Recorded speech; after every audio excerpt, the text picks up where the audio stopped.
is really, really happy. I mean, look at that. Talk about the comic books coming to life. It also reminds me strongly of the Bruce Timm Paul Dini animated DC universe, which I guess makes sense because that was really faithful to the DC comics. And I'm talking pre-New 52.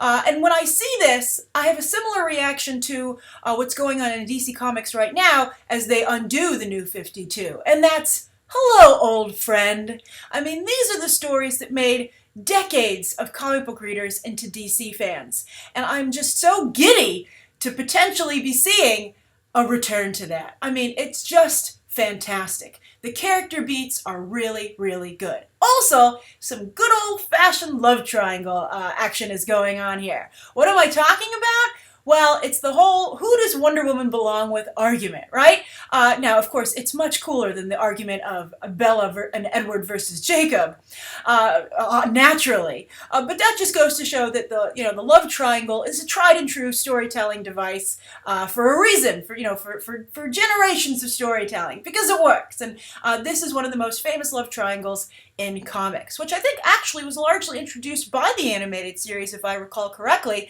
They decided to introduce a flirtation in the Justice League show between Batman and Wonder Woman, and many of us went crazy for the idea, although they've done away with that in the New 52 by making not only Superman and Wonder Woman have an attraction, but just like a really strong, genuine relationship. The kind of relationship where you're like, don't break up that man. Don't break that up, man. They're beautiful together. But here, we seem to have a little bit more push and pull. And that might be perhaps because of Amy Adams' Lois Lane, right? I mean, her relationship with Clark Kent is still developing, and he's going to look like a real jerk if he I believe they're even living together at the beginning of Batman v Superman. That's the rumor. So if he's like, ooh, superpowered lady, see ya, Lois. I think that, it would be hard for him to be the Boy Scout he's supposed to be for this whole other equation, to work. So I like that photo for that reason, not only because it plays into that, but I love what it's going to do to fandom, which I, of course, am a part of. So, fantastic. Now, the photo, let's talk about each character. We'll start with Diana Prince because we're going to go into Bruce Wayne's, the comments that Ben Affleck made about Bruce Wayne when we discuss him. I think she looks very, very good there. She looks very Diana Prince. I think she looks very regal, which of course is very important for someone who's supposed to be an ambassador to man's world.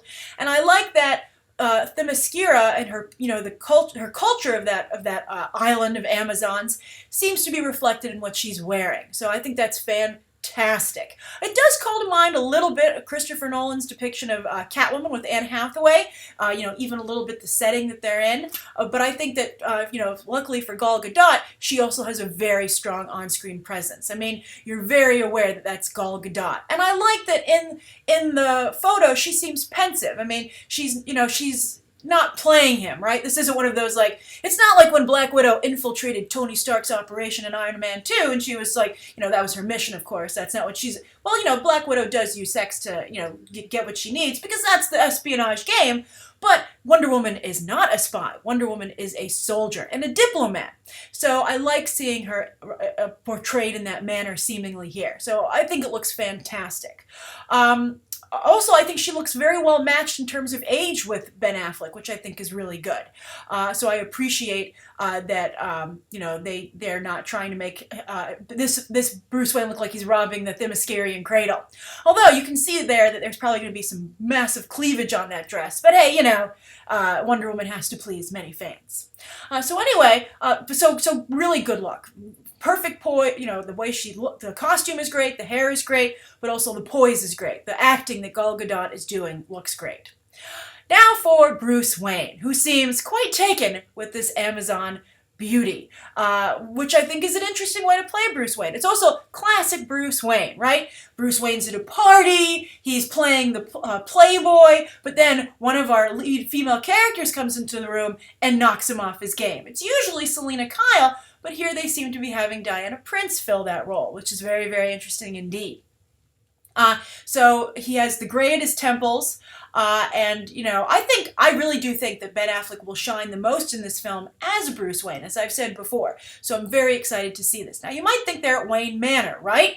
Well, not true, because Ben Affleck has revealed that his Wayne Manor in the film is, you know, kind of like Grey Gardens. It's decaying. It's got, you know, they say the quote is a desolate husk overtaken by weeds and water stains after years of neglect, which also means mold, which, due to some of my own past experiences, if you've been a long-time viewer of this channel, I find personally terrifying. I basically lost 2 apartments to mold.